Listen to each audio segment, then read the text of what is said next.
Bonjour, bonsoir à toutes et à tous et merci de votre fidélité à Numéro d'Info. Sur ce plateau africain aujourd'hui, nous parlerons des soins de santé primaire et surtout comment améliorer la santé des populations les plus vulnérables. Et oui, malgré la baisse des taux de mortalité dans le monde, la moitié de la population mondiale n'a toujours pas accès aux services de santé de base. Qu'en est-il de l'Afrique francophone? Qu'en est-il particulièrement du Togo? 4 acteurs impliqués dans ce secteur partagent avec nous leur approche. Ils viennent de l'organisation non gouvernementale Santé Intégrée. Il s'agit de Jennifer Schechter, la présidente directrice générale de l'organisation Integrated Health, Emily Bensen, chef des partenariats, Potoyodi Atombobozi, directeur de la mise en œuvre, et Céline Limazier, agent de santé communautaire. Bienvenue à vous toutes. Merci. Alors, la première question, j'aimerais l'adresser à la présidente directrice générale. De quel diagnostic découle la vision de l'organisation que vous pilotez? Merci. Notre organisation Santé Intégrée était née à travers un partenariat entre des Américains et des Togolais, c'est-à-dire des volontaires du Corps de la paix qui sont venus et qui ont rencontré une association des personnes vivant avec le VIH à Kara qui s'appelle Association Espoir pour Demain. En voyant le dynamisme, la motivation de cette association, les volontaires ont décidé de s'engager dans leur travail. Personnellement, je suis arrivée au Togo en 2004, il y a 20 ans, et j'ai été intégrée dans cet effort qui a éventuellement créé l'association, l'organisation qui existe toujours aujourd'hui. Mais vous parlez de 2004, alors que sur votre site, il s'agit de 2015, l'année par laquelle vous avez commencé avec les femmes et les enfants. Pourquoi avoir laissé tout ce temps entre 2004 et 2015 avant de commencer ce travail avec les personnes vulnérables? Oui. Notre travail a commencé avec un accent particulièrement sur les personnes vivant avec le VIH. En ce moment, en 2004, c'était vraiment le début de la crise de l'épidémie. Et en ce moment aussi, au Togo, il n'y avait pas encore accès au traitement. Les antirétroviraux. Voilà, exactement. Donc, il y avait ce groupe qui a refusé d'accepter cette situation et qui ont dit qu'ils vont se rassembler pour lutter, pour défendre leurs droits de la santé. Alors, avec eux, pendant les premiers 10 ans, nous avons travaillé ensemble pour d'abord renforcer cette prise en charge des personnes vivant avec le VIH. À un certain moment donné, on avait eu beaucoup d'efficacité dans ce travail. Les taux d'adhérence au traitement beaucoup élevés, les taux de prévention de la transmission du VIH de la mère à l'enfant étaient à 0. Et ces mamans sont venues nous voir pour nous expliquer que malgré le fait qu'ils sont tellement reconnaissants d'avoir donné né aux enfants sains et saufs, sans VIH, le fait qu'on intervienne dans un centre de santé pour les personnes vivant avec le VIH veut dire qu'ils ne peuvent pas amener leurs enfants pour recevoir le traitement pour le palu ou quand ils souffrent de la diarrhée. C'est-à-dire les autres femmes n'étaient pas incluses dans ce programme? Non, c'était les femmes incluses parce que c'était les femmes, les mamans vivant avec le VIH. Mais les enfants maintenant, nés négatifs, n'avaient pas accès aux services. Mais ils ont besoin parce que, comme nous savons, le palu, c'est la maladie qui tue le plus les enfants ici au Togo. Donc, c'est ça qui nous a amené de décider de renforcer dans une manière intégrée le système de santé communautaire, les soins primaires à la base à travers le secteur public pour servir à la fois les personnes vivant avec le VIH et aussi tous les mères et les enfants. Alors, vous êtes au Togo, mais dans quel autre pays intervenez-vous sur le continent africain? Actuellement, on intervient aussi en Guinée. Le gouvernement guinéen était inspiré par les réalisations ici au Togo. Et il y a 2 ans, ils nous ont invités de venir s'associer aussi dans leurs objectifs nationaux. Est-ce que ça veut dire que les défis sont similaires dans les 2 pays? Oui, on peut dire. Les problèmes de santé sont les mêmes, parce que la Guinée et le Togo sont différents. Hein. Oui. Bien qu'ils soient tous les deux des pays d'Afrique de l'Ouest, est-ce que ça veut dire que les défis sont les mêmes en matière de santé? Oui, les taux de mortalité sont élevés malheureusement, dans les deux pays. Et je pense qu'aussi dans les deux pays, les gouvernements ont une certaine volonté de renforcer ces systèmes de santé communautaires, de réaliser la couverture sanitaire universelle. Donc, notre organisation s'inscrit dans cette vision pour les appuyer, les accompagner pour réaliser leurs objectifs. Alors, pourquoi avoir choisi le modèle de l'intégration d'agents de santé communautaire dans les centres de santé? Ok, merci beaucoup. Bon, j'avoue que même quand vous prenez les statistiques, vous allez voir que le nombre de médecins, le nombre de sages-femmes, le nombre d'infirmiers, pour couvrir la population est toujours insuffisant. Donc, vous voyez déjà, là, cela porte à croire que dans nos communautés, on a besoin des relais pour assurer la continuité des soins, la prévention, la promotion au sein de nos communautés. Et j'avoue que même quand tu prends la définition de la santé elle-même, elle est complète. On dit état complet de bien-être physique, moral et social. Et cela ne met pas en cause que lorsque vous n'avez pas d'infirmité ou bien vous n'avez pas de problème, vous n'êtes pas malade. Donc vous voyez déjà que l'agent de santé communautaire dans sa communauté joue un rôle très très important et il est important de l'associer au centre de santé pour qu'il y ait la continuité des soins. Si aujourd'hui je reçois un enfant ou une femme enceinte malade, que je lui soigne, est-ce que je suis sûr qu'en rentrant chez lui, il va continuer par bien prendre les produits? Est-ce que vous êtes sûr qu'en rentrant, cette personne va continuer par prendre les produits? Justement, d'où intervient l'agent de santé communautaire. Parce que j'ai un relais au niveau des communautés qui peut faire le suivi. Et même dans les politiques, les campagnes, quand on veut introduire de nouveaux vaccins, on veut faire de nouvelles initiatives, on a besoin des agents de santé communautaires, des gens qui appartiennent à leur communauté. Leur utilisation nous permet d'avoir les changements plus rapides au sein des communautés. Alors, nous avons un agent de santé communautaire sur ce plateau. Je peux lui demander comment est-ce que vous avez été choisi pour faire ce travail? Merci. On a été recruté par la Santé Intégrée. Moi, dans ma district, Santé Intégrée est arrivée en 2019, qui nous a recrutés et nous a formés. C'est après la formation qu'on a commencé à travailler sur le terrain. Donc à la base, vous n'étiez pas dans le secteur de la santé, vous faisiez autre chose? Avant d'être à AIC, j'étais femme leader d'Aprosical. Alors, qu'est-ce que ça signifie l'engagement communautaire pour vous?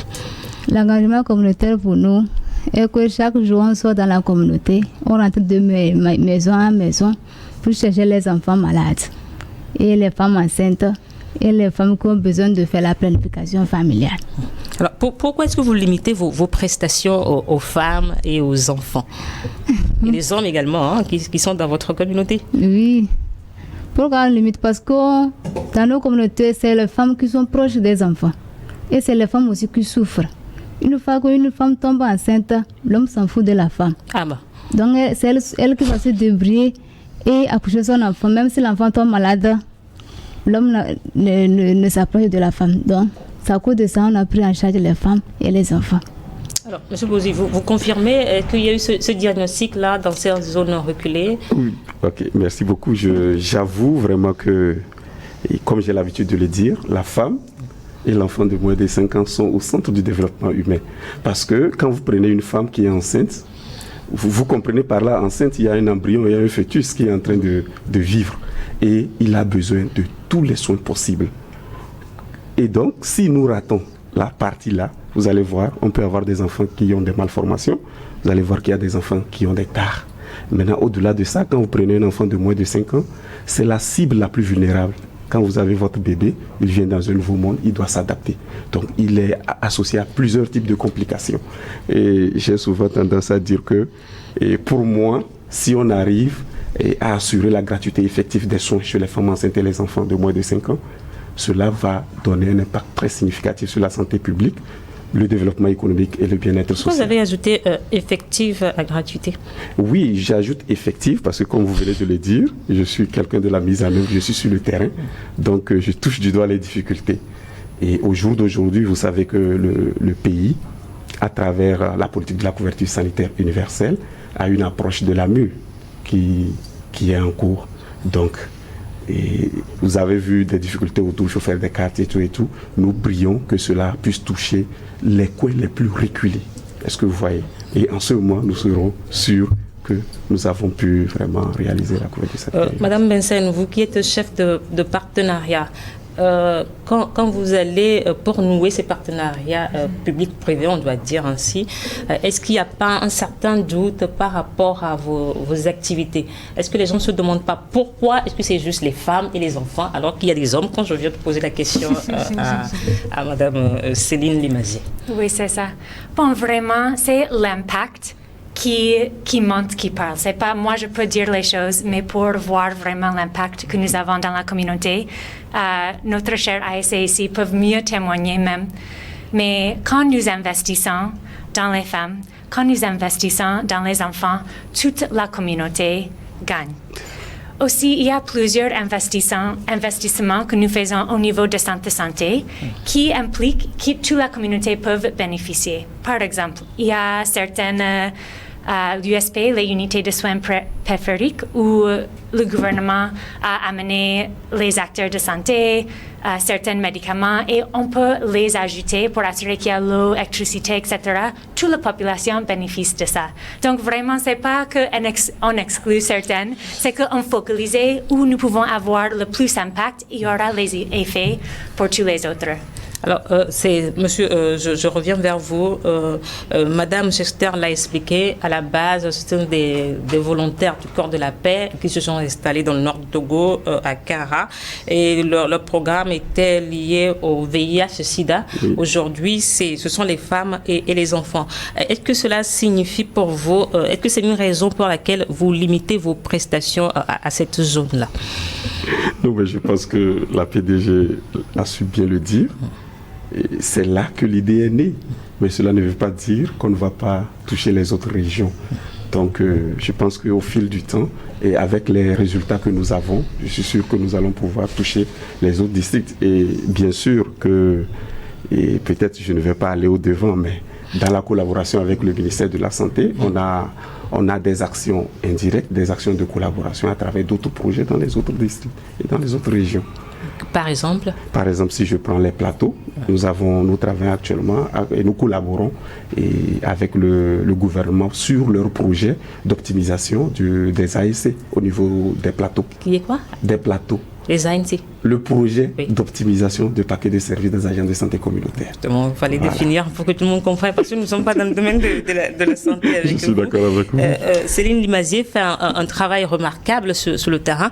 Une de nos équipes l'a suivi. Je vous propose de suivre ce reportage.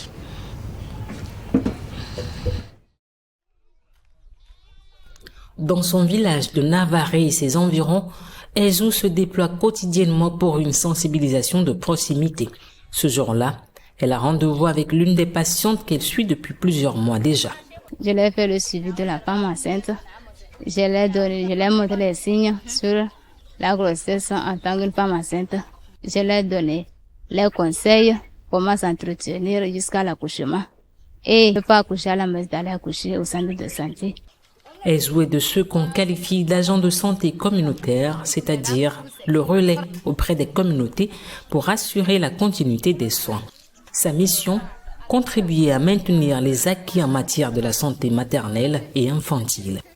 Je suis les enfants sur 4 maladies, à savoir le paludisme, la diarrhée, la pneumonie et la malnutrition.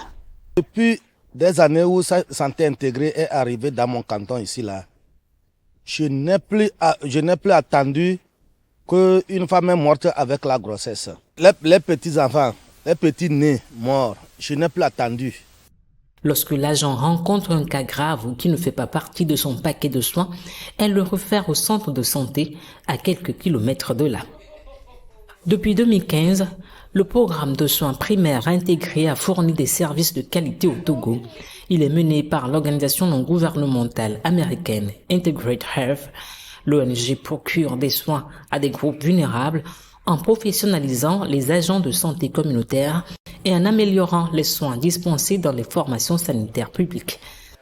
Cette collaboration nous permet vraiment de renforcer nos capacités par rapport au système de prise en charge, de suivi des patients dans la communauté et dans la formation sanitaire également. Donc, parlant de la collaboration, il faut rappeler que le système hiérarchique est composé de la formation sanitaire au district, du district à la région et en appui avec le projet santé intégrée. Les cibles prédéfinies par le programme bénéficient gratuitement ces produits. Et pour rendre d'une façon continue ces produits, il y a un système qu'on respecte d'une façon mensuelle et régulière pour pouvoir assurer vraiment la disponibilité continue de ces produits dans les formations sanitaires. Cette approche centrée sur le patient et responsable devant la communauté a permis de réduire considérablement la mortalité dans les milieux où les ressources sont limitées. Plus de 13 000 Togolais ont directement bénéficié de ces actions. Et aujourd'hui, plus de 300 agents de santé communautaire comme Hezou travaillent sur le programme dans la région de la Kara, au nord du pays.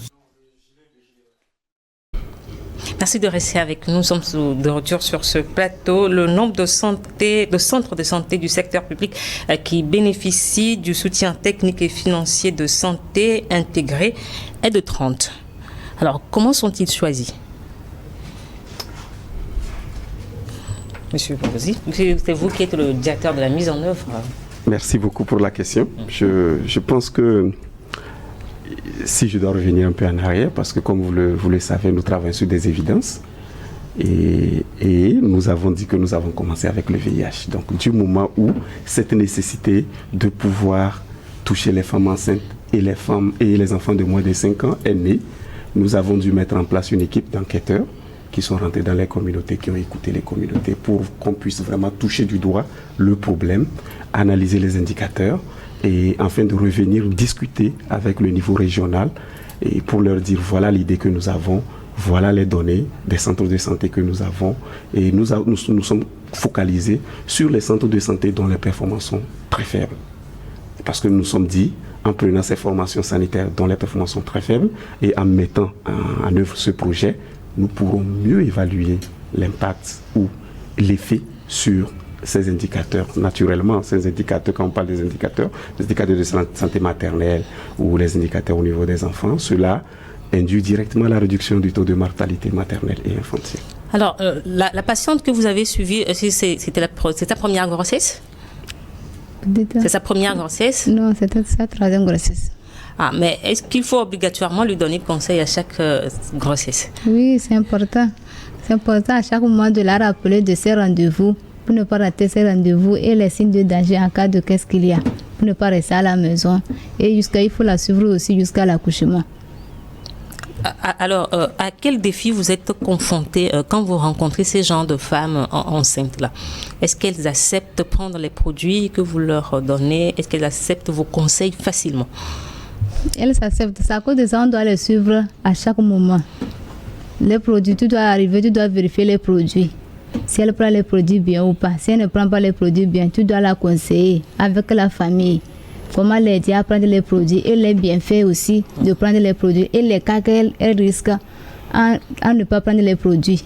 Donc tu dois bien l'expliquer en ce moment, elle va prendre les produits. Alors, quels sont les cas graves auxquels vous avez été confrontés au cours de ces suivis-là? Parce que dans le reportage, il est question de cas graves que vous référez souvent au centre de santé plus proche. Quels sont ces cas graves-là? Les cas graves, par exemple, au niveau des enfants, tu peux trouver un enfant qui est anémié, un enfant qui fait des crises. Dans les signes de danger, il y a certains types de danger que une fois que tu trouves ça sur l'enfant, tu dois refaire l'enfant immédiatement au centre de santé pour une bonne prise en charge. Chez les femmes enceintes aussi, il y a des signes de danger aussi que si une fois tu constates ça, il faut refaire la dame aussi au centre de santé et l'expliquer au cas où, même si la ASC n'est pas là, elle sent ces signes de danger, elle doit se rendre au centre de santé. Il ne faut pas qu'elle attende ton arrivée d'abord. Alors, Monsieur Bobosé, est-ce que les résultats que vous avez obtenus sont à la hauteur de vos attentes? Bon, je vais commencer et probablement la PDG pourra compléter. Oui. J'avoue que nous sommes satisfaits parce qu'au jour d'aujourd'hui, nous sommes arrivés à implémenter le programme dans 5 districts et nous touchons un grand nombre de formations sanitaires. Ça, c'est déjà une satisfaction parce que dans ces communautés, les femmes enceintes, les enfants bénéficient de ce programme. Au-delà de cela, j'avoue, peut-être que les indicateurs peuvent le parler. Quand vous prenez la région de la Kara, en termes de taux de couverture contraceptive, et en termes de prévalence, c'est combien? Voilà, oui. Les taux de prévalence, non, je n'ai pas les chiffres exacts. Donc, pour éviter, je ne vais pas donner les chiffres exacts, mais je veux dire que la région de la Kara fait partie des meilleures régions qui ont un très bon taux de prévalence. Au-delà de cela, même quand vous prenez les indicateurs de la santé maternelle, à savoir les consultations prénataux au premier trimestre et beaucoup d'autres indicateurs, vous allez voir que nous notons une très bonne amélioration. Et ça, c'est déjà cette satisfaction.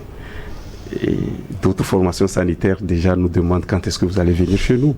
D'autres communautés demandent quand est-ce que vous allez venir chez nous. Mais j'avoue que le gouvernement fait déjà beaucoup de choses et que nous sommes là pour accompagner. Parce que notre idée, c'est de pouvoir adopter l'approche. C'est tout. Alors, est-ce que Madame la PDG est du même avis que Monsieur le chef de la maison de Monsieur Bobosi? Oui, absolument. Et bien sûr, la mission de santé intégrée, c'est de rendre les soins de santé primaires de qualité accessibles à tout le monde. Sans exception. Sans exception. Mais en tant qu'ONG, nous ne pouvons pas faire ça seuls. Donc, nous travaillons pour tester des nouvelles innovations, pour démontrer leur efficacité et rassembler l'évidence afin que ça soit utile pour les autres acteurs.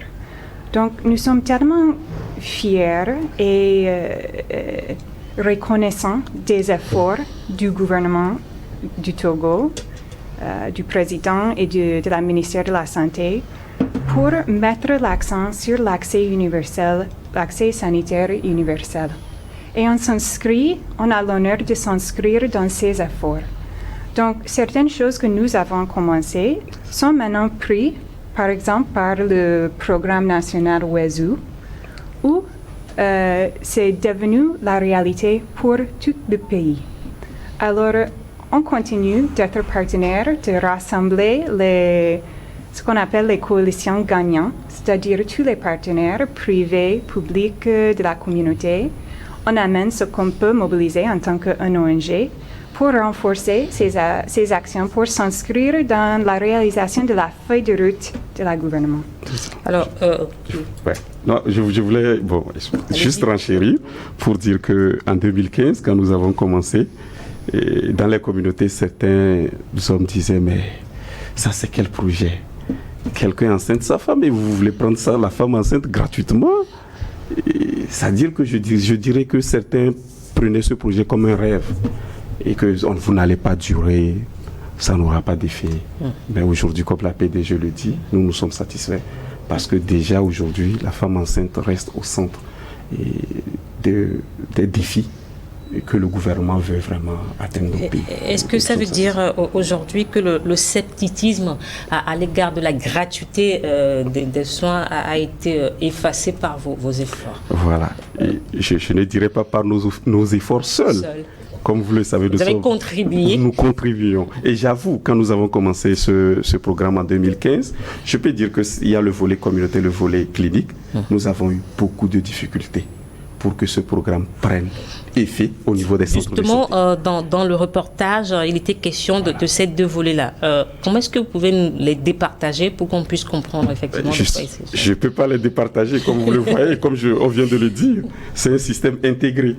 Mais c'est juste pour dire que le programme a été pris en main par les communautés, par l'acceptation des ASC, l'acceptation des soins à domicile, la présence des ASC pour écouter, éduquer les femmes à la maison pour vraiment prendre en charge leur état de santé. ASC qui signifie agent de santé communautaire. Mais au niveau de la clinique, il y a cet aspect de gratuité qui pose problème parce que dans l'ancien système, il faut venir et il faut payer coûte que coûte pour avoir droit aux soins.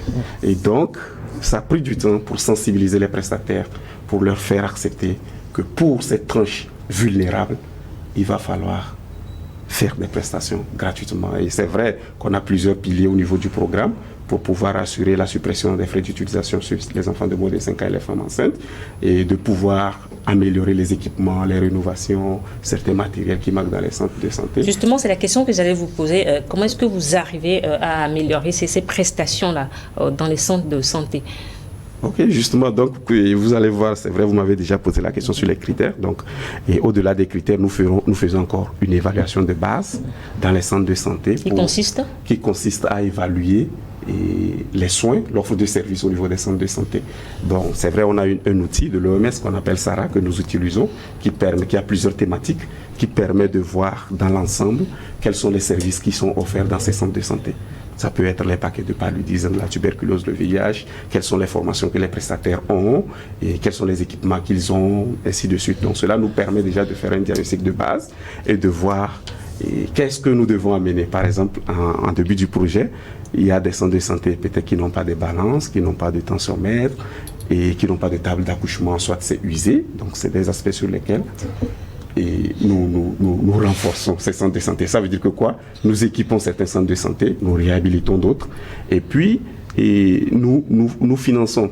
C'est-à-dire que quoi? Et nous voulons aujourd'hui que la gratuité soit au niveau des femmes enceintes et des enfants de moins de 5 ans. Mais avant, cette tranche apportait du profit au centre de santé.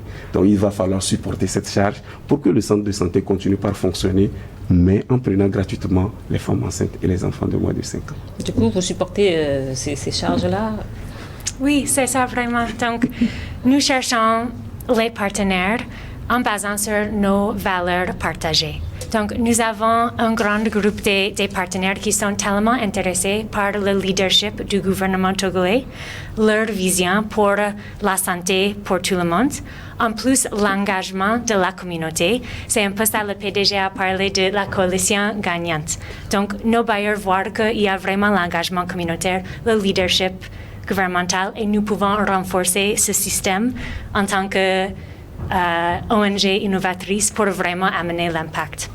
Alors, est-ce que votre communauté adhère à ce projet, ou bien il y a encore des recalcitrants? Il y a encore des autres zones qu'il n'y a pas d'AIC. Il y a les autres zones qu'il n'y a pas d'AIC, donc à l'heure là, c'est les zones là qui sont souffrantes, qui ont encore des problèmes. Par rapport dans nos zones, actuellement, il n'y a pas les décès. Avant, il y avait les décès maternels, les décès infantiles. Actuellement, là, il n'y en a pas dans nos zones, avec les accouchements à domicile. Donc, vous êtes à 100% couverture? Nous sommes à 100% couverture. Ce sont les autres zones maintenant qui souffrent, qui priaient aussi au gouvernement s'ils pouvaient leur trouver certains ASC qui pouvaient les aider.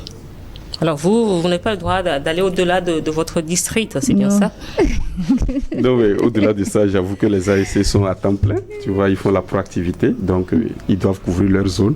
Il sera difficile pour eux. Voilà, qu'ils puissent aller dans les autres zones. Mais je pense que nous avons une très bonne collaboration avec les autres ASC, parce qu'il y a quand même des ASC dans la communauté avant que les ASC qui sont là, parce que nous avons fait, je ne vais pas dire une discrimination positive, mais nous avons voulu. Mais vous l'avez dit, hein? Voilà.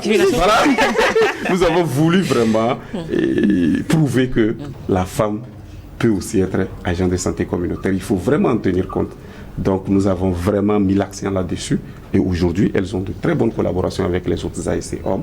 Et donc ça, c'est quelque chose que nous tenons à saluer. Donc il y a plus de femmes que d'hommes. Comment est-ce que vous gérez ça? Oui, sur notre approche, nous avons, sur notre approche, nous avons environ 92% d'ASC qui sont des femmes. Alors, comment ça se passe la collaboration avec les agents de santé hommes?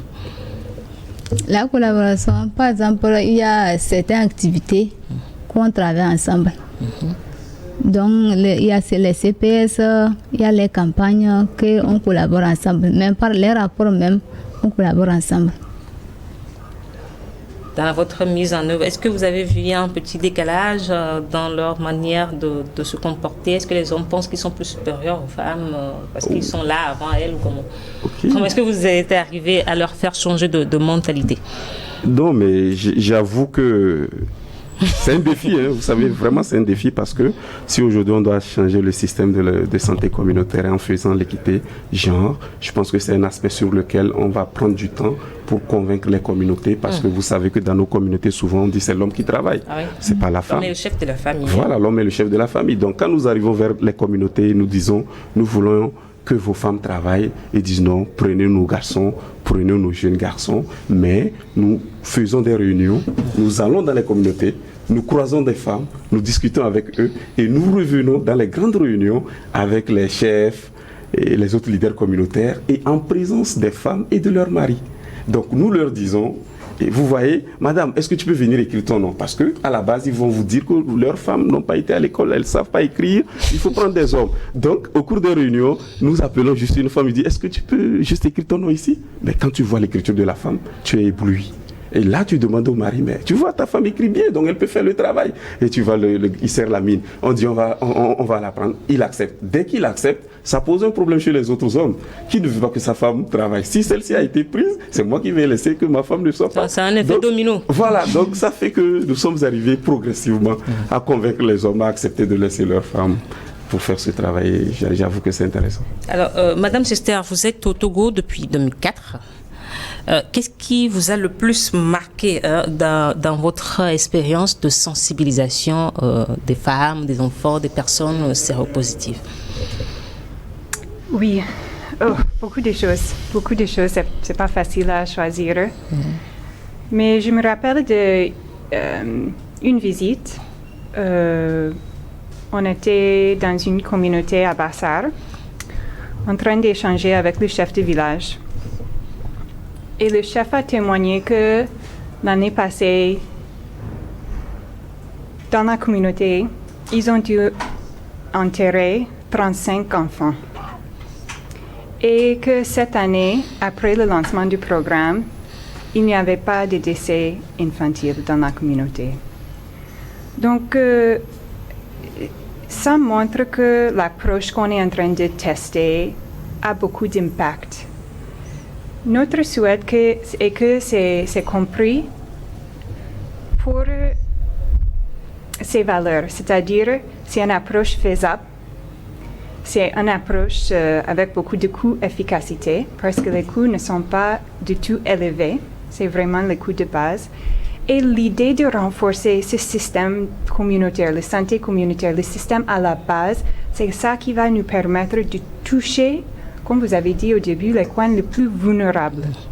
Donc, vraiment, je pense que quand nous parlons souvent, les gens l'entendent, ils entendent les bons résultats, ils ont l'impression que c'est qu'un ONG américain qui peut venir faire, mais ce n'est pas du tout le cas.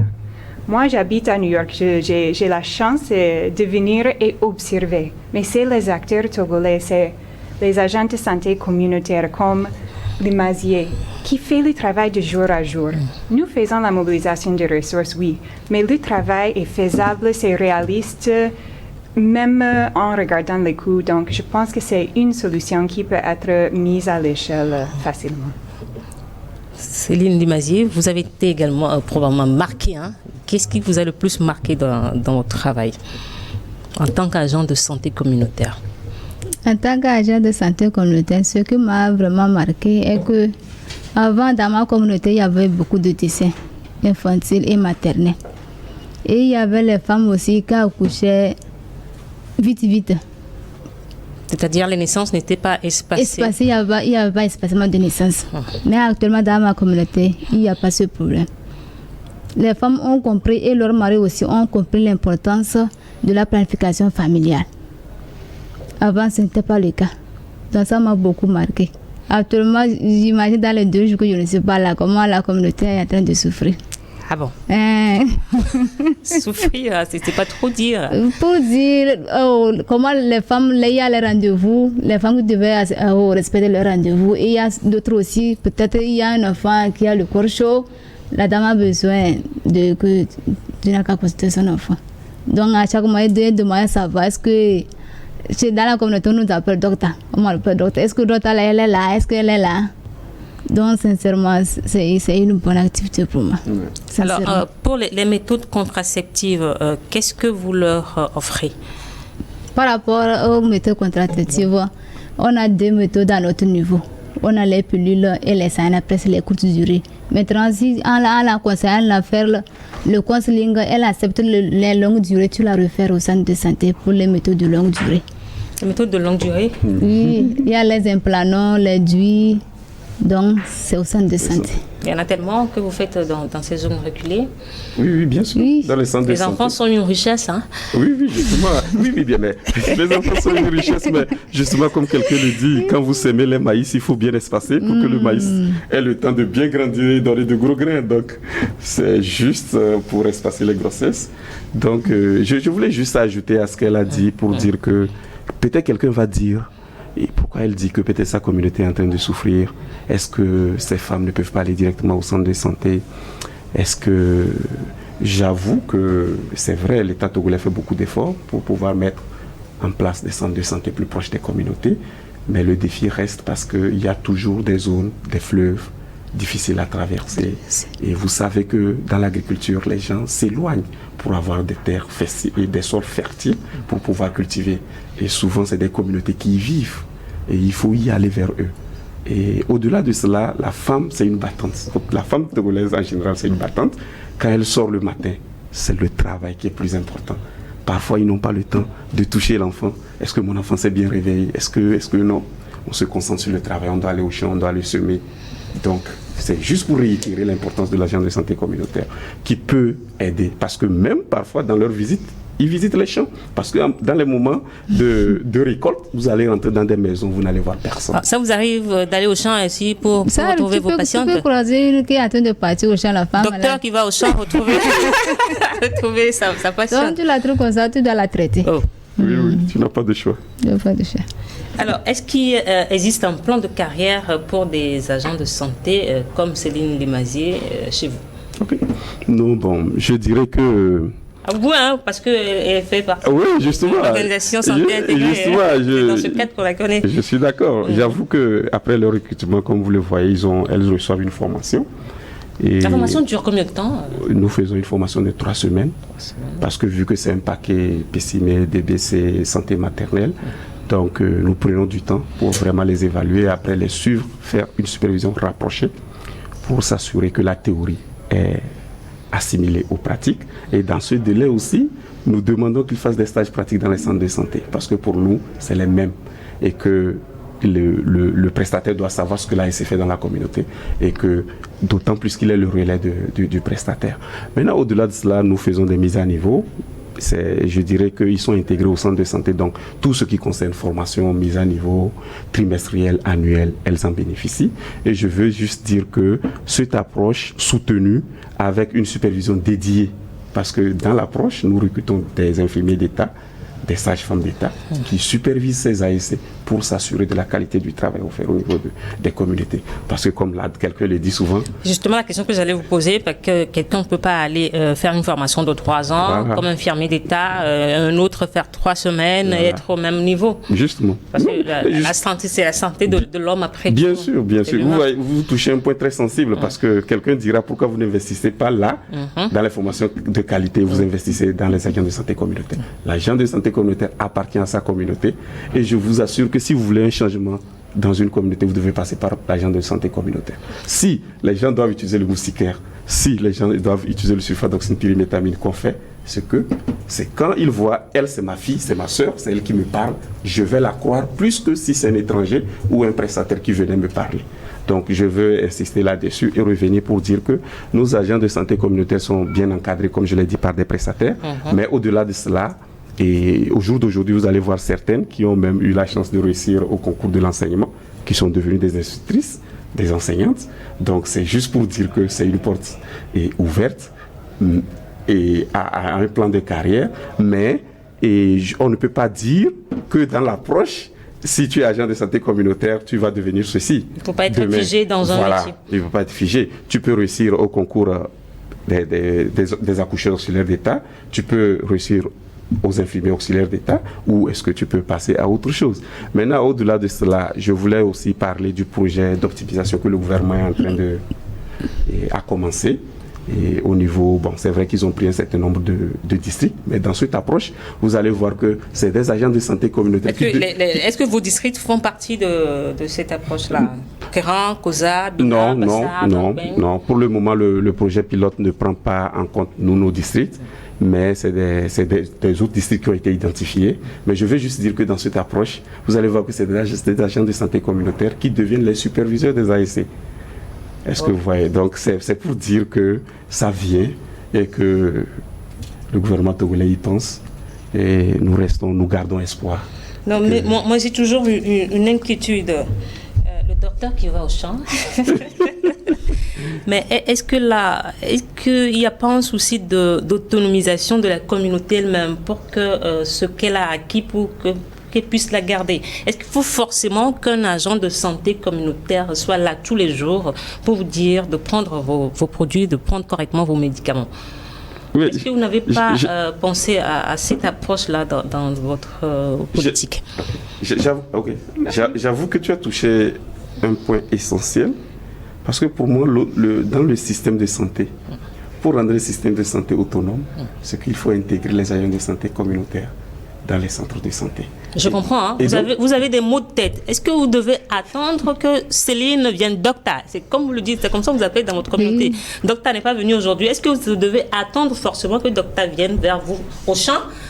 Non, pas forcément. Justement, peut-être qu'elle peut réagir après, mais c'est pour cela que dans le paquet de services de l'agence de santé communautaire, la promotion de la santé, la sensibilisation, l'éducation prime.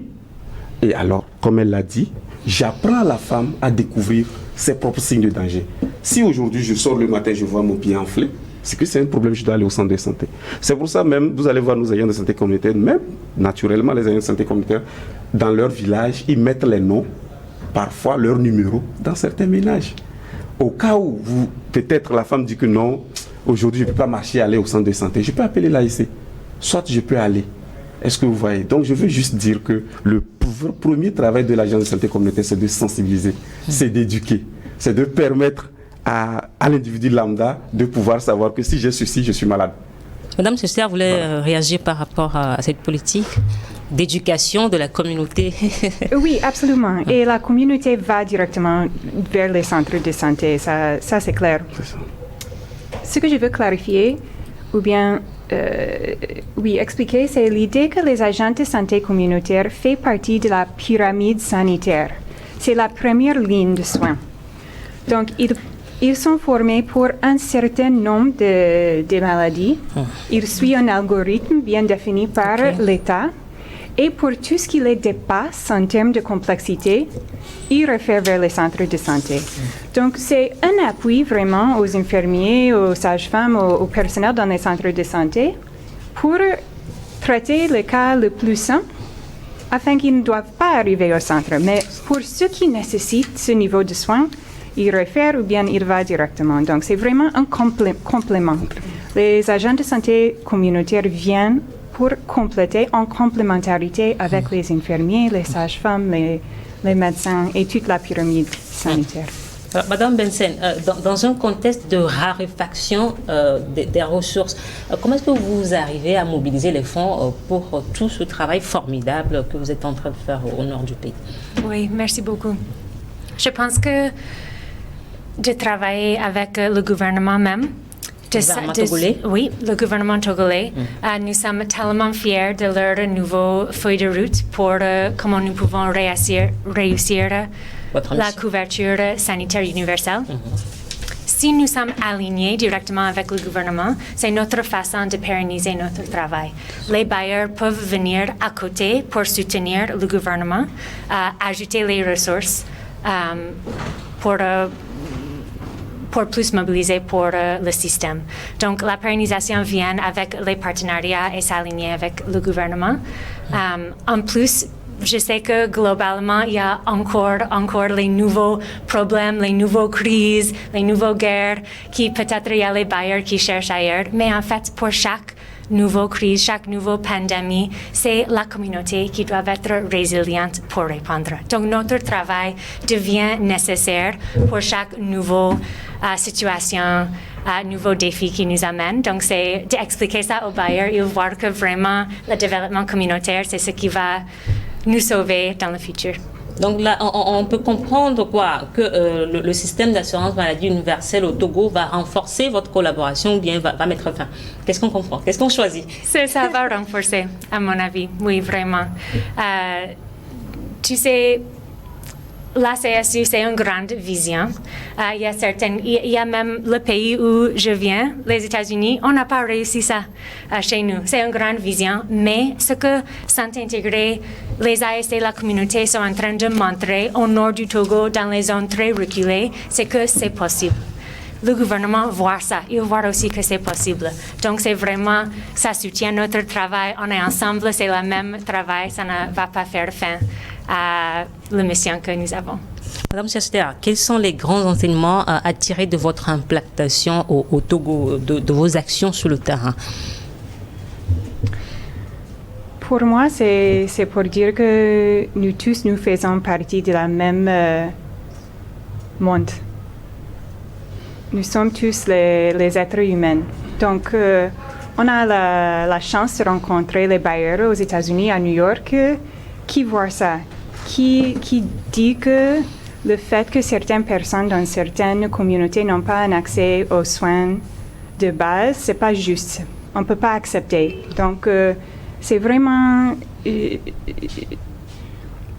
ces 20 ans m'ont montré que nous avons la volonté collective humaine pour venir ensemble travailler en collectivité de résoudre les plus grands problèmes.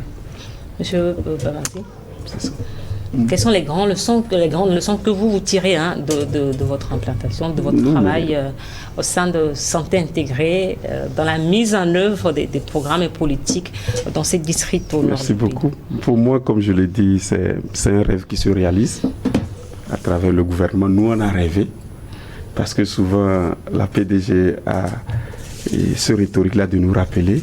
Rappelez-vous quand on a commencé avec le VIH. Il a été difficile.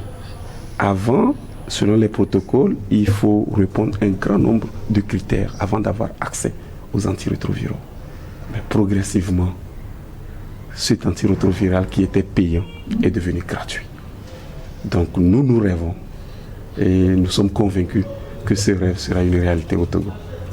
Merci. Céline Limazi, qu'est-ce que vous tirez comme enseignement de votre engagement communautaire? De mon engagement communautaire, moi je prie que l'organisation continue de ne pas s'arrêter au bon milieu pour pouvoir sauver la communauté, sincèrement. Votre communauté est déjà sauvée, hein? Sinon, sincèrement, ça a beaucoup de travail dans nos communautés. Alors, dans le reportage que nous avons vu il y a quelques minutes, c'est juste 4 maladies que vous couvrez. Oui. Est-ce qu'il en existe d'autres que vous espérez que Santé intégrée puisse couvrir également? Oui. Parce que vous avez dit le paludisme, la diarrhée, la malnutrition et la pneumonie. Mais il y a d'autres enfants qui n'ont pas ces 4 maladies, mais... d'autres pathologies également dans votre communauté? Par exemple, nous, on prend en charge les enfants de 0 à 5 ans. Okay. Donc, si l'organisation pouvait prendre en charge les enfants aussi, de 5 à 10 ans, mais ça pouvait aider la communauté. Le message, il est vite passé. Ça pouvait aider la communauté. Oui. Madame Bensen, est-ce que un autre Togo est possible pour qu'il y ait des soins de santé primaire pour tous? C'est possible, c'est absolument possible. Et ce sera vos mots de fin à vous, de la fin à vous tous. Merci d'être passés sur ce plateau africain pour nous parler des soins de santé primaire et surtout des personnes vulnérables. Nous vous remercions. Jennifer Schechter, vous êtes la présidente directrice générale de l'organisation Integrated Health, Santé intégrée en français. Émilie Bensen, vous êtes le chef des partenariats. Potoyodi Atombobozi, vous êtes le directeur de la mise en en œuvre. Et Céline Limazier, vous êtes agente de santé communautaire. Merci également à vous qui êtes restés à notre compagnie. À très bientôt sur votre chaîne.